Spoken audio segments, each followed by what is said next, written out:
जय हिंद प्यारे बच्चों। तो देखिए आज जो हम डिस्कस करेंगे नंबर सिस्टम के जो मोस्ट इम्पोर्टेंट क्वेश्चन है जिनमें संख्याओं का योग पूछा जाता है, उन क्वेश्चनों को आज डिस्कस करेंगे। तो देखिए पहला क्वेश्चन आपके सामने है, 1 से 30 तक सभी संख्याओं का योग कितना होगा। वो आपसे क्वेश्चन ऐसे भी पूछ सकता था कि 30 तक सभी प्राकृत संख्याओं का योग कितना होगा। प्राकृत संख्याएं वे संख्याएं होती हैं जिनका प्रयोग हम वस्तुओं की गिनती में करते हैं। या तो आप इसका क्या करिए, फॉर्मूला याद कर लीजिए। इसके लिए योग का फॉर्मूला होता है n प्लस 1/2। 1/2 यहाँ से भी आप योग निकाल सकते हो। अब ये देखिए n बराबर यहाँ क्या है, n बराबर है लास्ट वाली संख्या, यानी अंतिम पद हो जाएगा लास्ट वाली संख्या। तो देखिए n बराबर जैसे आप लिखोगे, आप ये हो जाएगा 1 2 3, 30 कहाँ बैठेंगे, ऐसे करके बैठेंगे। इनका क्या निकालना है, आपको योग निकालना है। तो देखिए n के बराबर आप यहाँ पे 30 प्लेस करिए, 30 रखोगे तो ये हो जाएगा 30, या 30 और 1 31/2। 2 से इसको काटिए, 30 को 15 बार कट जाएगा। 15 का मल्टीप्लाई 31 से करिए, 15 एकम 15, हासिल 1, 15 तिया 45 और 1 46, 465 हो जाएगा। ऑप्शन नंबर सी आंसर हो जाएगा। कौन सा हो जाएगा, सी। अब देखिए डायरेक्ट ट्रिक से कैसे करेंगे, देखिएगा दोनों मेथड ही बता के चलने हैं। ट्रिक करना क्या है, पहली संख्या, यहाँ देखिए ये संख्या लिखी है। पहली संख्या कितनी है, 1 है। लास्ट की संख्या कितनी है, देखिए यहाँ से लास्ट की संख्या है 30। तो इन दोनों को ऐड करना है और 2 से डिवाइड कर देना है। ट्रिक क्या है इसकी, पहली संख्या प्लस लास्ट की संख्या बटे 2। अब यहाँ गुणा उनसे करना है, ये संख्याएं कितनी हैं। तो ये कि 30 तक बोली हैं, तो संख्या कितनी हो जाएंगी, 30 हो जाएंगी। तो 30 से आपको मल्टीप्लाई कर देना है, जितनी संख्याएं हैं उनसे क्या कर देना है, मल्टीप्लाई कर देना है। तो अब ये देखिएगा 31 इंटू 15। तो अभी जो 31 इंटू 15 किया था, कितना आया था आपका, 465 आया था। ऑप्शन नंबर सी आंसर है इसका। बात क्लियर हुई। आप कैसे भी कर सकते हो, या तो इस वाले को यूज़ करिए, इसको यूज़ नहीं कर रहे हो तो यहाँ पे क्या है, पहली संख्या प्लस लास्ट की संख्या बटे 2, जितनी संख्याएं हैं उनसे क्या कर देना है, आपको मल्टीप्लाई कर देना है। ये आपका आंसर आ जाएगा। चलिए अगला क्वेश्चन देखते हैं। अगला क्वेश्चन ये रहा आपके सामने। देखिए ये बोला है 80 तक सभी सम संख्याओं का योग कितना होगा। 80 तक, 80 तक का मतलब है, देखिए सम बोली है तो 2 4 6 8, ऐसे ही कहाँ तक, 80 तक लिखना है आपको। कहाँ तक लिख देना है, 80 तक लिख देना है। इनका योग पूछा है आपसे, तो आप ये भी कर सकते हो, इसमें से 2 कॉमन ले सकते हो। 2 कॉमन ले सकते हो तो 1 2 3 4, संख्या क्या, 40, ऐसे भी बन जाएंगी। अगर ऐसे नहीं, हमें तो सिर्फ क्या करना है, हमें तो सिर्फ ट्रिक से सॉल्व करना है। किससे सॉल्व करना है, ट्रिक से। तो क्या बताया था, पहली संख्या देखिए कितनी है आपकी, 2 है। लास्ट की संख्या कितनी है, देखिए 80 है, बाई 2 डिवाइड कितने से कर देना है, 2 से डिवाइड कर देना है। अब यहाँ मल्टीप्लाई कितने से करेंगे, गलती मत कर दीजिएगा कि आप 80 से मल्टीप्लाई कर दें। यहाँ संख्याएं कितनी हैं, तो देखो 80 तक क्या होगा, 80 तक 40 सम होती हैं और 40 ही क्या होती हैं, विषम होती हैं। तो केवल ये सम है, तो सम कितनी है, केवल 40 है। तो 40 से क्या कर देना है, आपको मल्टीप्लाई कर देना है। तो ये देखिएगा कितनी बार कट जाएगा, 20 बार कट जाएगा। इसको ऐड करोगे तो ये हो जाएगा 82 गुणा 20। तो 0 0 रहेगा, 2 से मल्टीप्लाई करोगे, 2 दूनी 4 होता है, 8 दूनी 16 हो जाएगा, 1640। कितना हो जाएगा इसका आंसर, 1640 हो जाएगा। ऑप्शन नंबर सी आंसर है। देखिए ऑप्शन नंबर सी आंसर है। एकदम क्लियर हो रहा होगा, मुझे आशा है। अब या फिर आप कर सकते हो यहाँ से n प्लस 1/2 से भी कर सकते हो आप, ठीक है। चलिए अगला क्वेश्चन देखते हैं। देखिए तीसरा क्वेश्चन है आपके सामने। यहाँ बोला है प्रथम 35 कितनी है, 35 विषम प्राकृत संख्याओं का योग कितना होगा। 35, अब देखो 35 तक नहीं, जो पिछले क्वेश्चन थे उनमें बोल रहा था 80 तक या 40 तक, वहाँ तक बोल रहा था। यहाँ पहले ही बोल दिया संख्याएं जो लेनी है आपको, केवल 35 संख्या लेनी है। 35 संख्या, वो भी कैसी, विषम। जैसे देखिए 1 3 5 7 9, ऐसे ही अगर आप 35 लिखोगे तो यहाँ तक 35 बैठेंगी। कहाँ तक, 35 का डबल होता है 70, तो 70 से एक पहले, क्योंकि 70 तक क्या हो जाएगा, 35 सम होंगी और 35 ही विषम होंगी। तो ये 69 यानी 69 तक 35 संख्याएं बैठ जाएंगी। तो अब क्या करना है आपको, देखिए पहली संख्या और लास्ट की संख्या बटे 2 इंटू 35, क्योंकि ये संख्या पहले ही बोल दी है कितनी, 35। जितनी संख्याएं होंगी उनसे आप क्या करोगे, मल्टीप्लाई कर दोगे। अभी देखो ये हो जाएगा 70/2 इंटू 35, 2 से काटोगे 35, 35 इंटू 35 होता है 1225। 35 का स्क्वायर कितना होता है 1225। ऑप्शन नंबर बी आंसर हो जाएगा, ऑप्शन नंबर बी। और इससे भी ज़्यादा देखो शॉर्ट ट्रिक है इसकी, शॉर्ट ट्रिक एकदम। कैसे, कैसी संख्या बोली है, विषम बोल दे, विषम बोल दे तो आपको कर देना है एन स्क्वायर। और देखिए एन बराबर है संख्याओं की संख्या या पदों की संख्या बोल सकते हो आप इसको, क्या बोल सकते हो, पदों की संख्या। पदों की संख्या का मतलब है यहाँ कितनी संख्या लेनी है, तो कितनी लेनी है, केवल 35 लेनी है। 70 तक 35 सम 35 विषम, तो डायरेक्टली एन की जो वैल्यू हो जाएगी आपकी वो 35 हो जाएगी। 35 का स्क्वायर कर दीजिए 1225 होता है। इससे और ज़्यादा शॉर्ट कहीं भी नहीं मिलेगा आपको। देखिएगा बहुत अच्छा तरीका है विषम संख्याओं का योग निकालने का। विषम संख्याओं का योग निकालने का जितनी संख्याएं बोली हैं उसका क्या कर दो आप वर्ग। यहाँ 35 बोली है तो 35 का वर्ग करेंगे। अगर यहाँ 45 बोल देता तो 45 का वर्ग, जितनी भी बोल देगा उसी का क्या कर देना है आपको वर्ग। 35 का वर्ग होता है 1225। ऑप्शन नंबर बी आंसर है। चलिए अगला क्वेश्चन देखते हैं। अगला क्वेश्चन है आपके सामने, देखिए यहाँ बोल रहा है आपसे 51, 52, 53 और ये सीरीज है, आपको 100 तक दी, इसका योग पूछ लिया आपसे, योग पूछ लिया गया है तो बस वही करिएगा। पहली संख्या कितनी है 51 है, लास्ट की संख्या कितनी है 100 है, इससे डिवाइड करोगे कितने से 2 से। पहली संख्या लास्ट की संख्या बटे 2, मल्टीप्लाई जितनी संख्याएं हैं, जितनी संख्याएं हैं उनसे मल्टीप्लाई करना है। तो देखिए 1 से 100 तक 100 संख्याएं होती हैं, लेकिन ये 51 से 100 हैं, तो यहाँ आपकी 1 से 50 तक नहीं दी हैं, तो यानी कि 50 संख्याएं कम हैं। 100 में से 50 कम करोगे तो ये आगे जो संख्याएं हैं वो केवल 50 हैं। बात समझ में आई है, ये संख्याएं कितनी हैं, केवल 50 हैं। 2 से डिवाइड करोगे आप 25 बार, इधर जोड़ देते हो तो 151 इंटू 25। चलिए 25 एकम 25 हासिल 2, 25 पंजे 125 और 127 हो जाएगा, ये 27 की आ जाएगी 7, हासिल हो जाएंगी 12। 25 एकम 25 और 12 होते हैं 37, कितना हो जाएगा 3775। ऑप्शन नंबर बी आंसर हो जाएगा आपका। आपको समझ में आ रहा होगा। देखिए बहुत बढ़िया ट्रिक है ये। क्या करना है, पहली संख्या और लास्ट की संख्या को जोड़ देना है, 2 से डिवाइड कर देना है, जितनी संख्या दी है उनसे आपको मल्टीप्लाई कर देना है। ऐसे आप औसत भी निकाल सकते हो, तो इनके लिए बहुत अच्छा तरीका है ये। आपको समझ में भी आ रहा होगा। अगर समझ में नहीं आ रहा तो आप कमेंट करिएगा, अच्छे समझ में आ रहा है तो आंसर रिप्लाई भी करते चलिएगा। चलिए आगे देखते हैं अगला क्वेश्चन। देखिए अगला जो क्वेश्चन आपके सामने है वो स्क्वायर से है। आप ये भी बोल सकते हो प्राकृत संख्याओं के वर्गों का योग। प्राकृत संख्याओं के वर्गों का योग फॉर्मूला पूछने को आ जाता है। देखिएगा प्राकृत संख्याओं के वर्गों का योग, फॉर्मूला भी कई बार पूछा गया है। वर्गों का योग तो ये आपको याद रखना है, n+1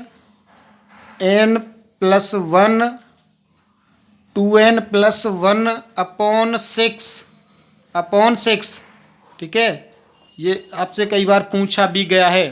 तो आप इसको क्या करोगे, करिए सॉल्व। वर्ग दिए हैं, क्या है, प्राकृत संख्याओं के वर्गों का योग का फॉर्मूला है ये। तो देखिए n+1 2n+1 अपॉन 6। तो अब यहाँ n की वैल्यू कितनी रख दोगे आप, 60 रखोगे। तो देखिए 60, ये हो जाएगा 61 और ये हो जाएगा 121, क्योंकि 60 का डबल 120 होता है, एक प्लस है, डिवाइड बाई 6। अभी देखो 6 से काटोगे आप कितनी बार, 10 बार कर दोगे। ठीक है, अब मल्टीप्लाई करिएगा, एक जीरो आ जाएगा। 61 एकम 61, 61 का 1 हासिल हो जाएगा 6, 61 दूनी 122, 122 और 6 होते हैं 28, 28 128 हो जाएगा और हासिल हो जाएंगी 12। 61 एकम 61, 61 और 12 होते हैं 73, कितने होते हैं 73। एक जीरो है तो एक जीरो हो जाएगा, कितना हो जाएगा, ये हो जाएगा 73,810, 73,810। ऑप्शन नंबर सी आंसर हो जाएगा। बहुत ही अच्छा तरीका है ये। देखिए n+1 2n+1/6, यहाँ पे n की वैल्यू ये जो लास्ट में दी है वो n की वैल्यू होती है। यहाँ प्लेस की हमने 6 से 60 को काटा, 10 बार कट गया, इनका मल्टीप्लाई किया तो 7381 हो रहा था, एक यहाँ जीरो बढ़ जाएगा तो 73,881 हो जाएगा। ऑप्शन नंबर सी आंसर है। चलिए अगला क्वेश्चन देखते हैं। देखिए जो अगला क्वेश्चन दिया है वो सम संख्याओं के वर्गों का योग है। वो क्या है? सम संख्याओं के वर्गों का योग है। तो आपसे विषम संख्याओं के वर्गों का भी योग बोल सकता है। सम, यहाँ पे सम बोला है, तो अब ये इस तरीके से नहीं करना है। इसके लिए फॉर्मूला आपको याद रखना है। देखिएगा n+1 n+2 अपॉन 6। देखिएगा n+1 n+2 अपॉन 6 ये सम और विषम दोनों के लिए काम करेगा। ये सम और विषम दोनों के लिए काम करेगा। तो यहाँ पे देखिएगा आपको n बराबर कितना रख देना है? 20 रखना है। तो देखिए 20, यहाँ 20 रखोगे तो ये हो जाएगा 21 और ये हो जाएगा 22 अपॉन 6। देखो 3 से काटिए, 3 से काटोगे ये 7 बार कट जाएगा। 3 से काटोगे 2 बार, 2 से काट दोगे आप तो ये 10 बार। अब यहाँ कितना बचा है आपका? 7। 7 गुणा 22 करोगे तो ये 154 होता है। 154 होता है। 10 का एक जीरो बढ़ जाएगा तो 1540 आंसर हो जाएगा। कितना आंसर हो जाएगा? 1540। देखिए दोबारा से समझिएगा। n+1 n+2 अपॉन 6 ये सम विषम दोनों कैसे भी वर्ग बोल दे। ये तो यहाँ सम संख्याओं का वर्ग बोला है, विषम का भी वर्ग बोल देता तो इसी फॉर्मूले से आप उसको भी निकाल सकते हो। n+1 n+2 अपॉन 6 इसको क्या सॉल्व किया तो 1540। ऑप्शन नंबर बी आंसर हो जाएगा। ऑप्शन नंबर बी आंसर हो जाएगा। चलिए अगला क्वेश्चन देखते हैं। देखिएगा अगला जो क्वेश्चन है इसमें क्या है? विषम संख्याओं के वर्गों का योग दिया है। विषम है देखिएगा 1 3 5 7 इनका वर्ग हो रहा है। तो फॉर्मूला वही याद रखना है आपको। n+1 n+2 upon 6। तो वैल्यू रखिएगा ये हो जाएगा 25 और ये 26 27 अपॉन 6। तो देखिए आप 3 से काट दोगे 9 बार, 3 से काट दोगे 2 बार, 2 से काटोगे तो 13, 2 से काटोगे तो 13 बार। देखो 25 गुणा 9 करोगे तो ये हो जाएगा आपका 225। 25 गुणा 9 कितना होता है? 225 होता है। इसमें 13 से मल्टीप्लाई करिए। 13 पंजे 65 हासिल 6, 13 दूनी 26, 26 और 2 26 और 6 32 हासिल 3, 13 दूनी 26, 26 और ये 29, 29 25 आंसर हो जाएगा आपका। 29 25। बस ये आपको फॉर्मूला याद रखना है, चाहे सम दिया हो या विषम दिया हो, कैसा भी दिया हो, सम विषम दोनों के लिए ही काम करेगा। अगर आपको वर्ग दिए हैं तो आसानी से इससे निकाल पाओगे। इसका जो आंसर है 2925। ऑप्शन नंबर बी आंसर हो जाएगा। चलिए अगला क्वेश्चन देखते हैं। देखिए जो अगला क्वेश्चन है इसमें क्यूब दे दिया है। 1 का क्यूब, 2 का क्यूब, 3 का क्यूब, ये घन है। तो ये फॉर्मूला भी पूछने को आ जाता है। प्राकृत संख्याओं के घन क्या बोलते हैं? क्यूब को घन बोलते हैं। प्राकृत संख्याओं के घनों का योग, प्राकृत संख्याओं के घनों का योग।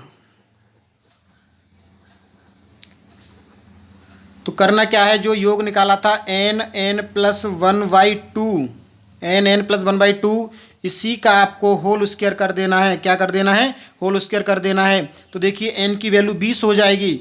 20 और 1 21/2 की होल पावर 2 यानी वर्ग है। 2 से काटोगे तो 10। अब देखिए 10 का भी वर्ग होना है, 21 का भी होना है। 21 का जो वर्ग होता है वो 441 होता है। 10 का वर्ग करोगे तो 2 जीरो बढ़ जाएंगे। कितने जीरो बढ़ जाएंगे? 2। ऑप्शन नंबर बी आंसर हो जाएगा। 41,100, 41,100 आंसर हो जाएगा। देखिए बस ये याद रखना है n+1/2 का होल स्क्वायर जब आपको घन बोल देगा तब। ठीक है, चलिए अगला क्वेश्चन देखते हैं। देखिए अगला जो क्वेश्चन है ये क्वेश्चन कई बार एग्जाम में पूछा गया है, काफ़ी इंपोर्टेंट क्वेश्चन भी है। 1 से 200 तक कितने पूर्णांक हैं? कितने पूर्णांक हैं? देखिए पूर्णांक क्या होता है कि प्लस माइनस की जितनी भी संख्या होती है वो पूर्णांक होते हैं, लेकिन यहाँ आपको केवल पॉजिटिव पूर्णांक बताने हैं। कैसे? जो 2 और 3 दोनों से विभाजित हैं। देखो अगर क्वेश्चन में ऐसे बोल दे 2 से विभाजित हैं तो 2 से भाग दे देना है। 3 से विभाजित हैं तो 3 से भाग दे देना है। अगर दोनों बोल दे तो क्या करना है? जिनसे बोला है, जैसे 2 और 3 दोनों से बोला है, इनका निकालिए आप एलसीएम। इनका क्या निकाल दोगे? एलसीएम। एलसीएम आ जाएगा 6। तो आपको 1 से 200 के बीच ऐसे पूर्णांक यानी ऐसी संख्याएं ढूंढनी है जो 6 से विभाजित हो रही हों। तो क्या करते हैं? हाईएस्ट नंबर देखिएगा 200 है तो 200 में डिवाइड करिएगा 6 से। तो देखिए 6 × 18, यहाँ से 2 बच जाएगा, ये वाला जीरो यहाँ आएगा तो 6 × 18 यहाँ 2 बच जाएगा। देखिए भाग कितनी बार गया, जो बच गया उससे कोई मतलब नहीं होता है, जो बच गया उससे कोई मतलब नहीं होता है। भाग कितनी बार जा रहा है, 33 बार। तो 1 से 200 के बीच 33 पूर्णांक ऐसे हैं जो 2 और 3 यानी कि 6 से विभाजित हैं। ऑप्शन नंबर सी आंसर हो जाएगा, ऑप्शन नंबर सी आंसर हो जाएगा। अगर यहाँ ऐसे बोल देता 2 से विभाजित तो 200 में 2 से भाग दे लेते, 3 से विभाजित तो 200 में 3 से भाग दे लेते। अगर बोल देता 9 से विभाजित तो 200 में 9 से भाग देते। अगर दोनों बोल देता, जैसे 3 और 4 दोनों बोल देता, तो इनका लासा निकाल के भाग देते हैं। बात क्लियर है। चलिए अगला क्वेश्चन देखते हैं। देखिए अगला क्वेश्चन है आपके सामने। ऐसे क्वेश्चन भी कई बार कॉम्पिटिशन एग्जाम में पूछे गए हैं। देखो ये है 100 से 400 के बीच कितने, 100 से 400 के बीच कितनी संख्याएं हैं। संख्याएं बोल दे, पूर्णांक बोल दे, आपको कन्फ्यूज नहीं हो जाना है। जो 5 और 7 दोनों से विभाजित हैं, तो दोनों बोला है तो क्या करोगे, 5 और 7 का क्या करना है, आपको एलसीएम निकालना है। एलसीएम आ जाएगा 35। आपको ऐसी संख्याएं बतानी है 1 से 400 के बीच कि जो 35 से विभाजित हों। तो क्या करेंगे आप, देखो बीच में बात करिए तो इसमें पहले भाग करिए आप 35 से, तो 35 दूनी 70, 35 दूनी 70, 2 बार भाग जाएगा, 30 बच जाएगा। जो बच जाएगा उससे कोई मतलब नहीं है। या फिर आप ऐसे भाग करके देखिए, 35 से भाग करना है, 35 दूनी 70, 30 बचेंगे। अब भाग जाएगा नहीं, जो बच जाता है उससे कोई मतलब होता नहीं है। तो यहाँ से कितना आ गया 2। अब कितना दिया है 400, तो 400 में भाग दे दीजिए आप कितने से, 35 से। तो 35 एकम 35, 5 ये 0 आ जाएगा। फिर हो जाएगा 35 एकम 35, 15 बच जाएगा। जो बच गया उससे कोई मतलब है नहीं। तो देखो 400 तक तो 11 हैं, 100 तक कितने हैं 2, तो इनको ऐड मत कर देना। अब तेरे आंसर बताने बैठ जाओ, ये गलत हो जाएगा। देखो क्या है, सीरीज कम दी है, यानी 100 तक से पहले वाली संख्याएं आपसे यहाँ हटा दी गई हैं, तो इनको माइनस करिए। तो 11 में से -2 करोगे तो 9 संख्याएं ऐसी हैं, 9 पूर्णांक ऐसे हैं 100 से 400 के बीच जो 5 और 7 दोनों से विभाजित हैं। ऑप्शन नंबर बी आंसर हो जाएगा। एकदम बात क्लियर है। अगर केवल 7 से बोलता तो 7 से भाग करते, 5 से बोलता तो 5 से भाग, दोनों की बात करें तो लासा निकाल के भाग करना होता है। आज के लिए इतना काफ़ी है। और अगर वीडियो आपको अच्छा लगे तो चैनल को सब्सक्राइब करिए और लाइक कमेंट भी करिएगा। कैसा रेस्पॉन्स है।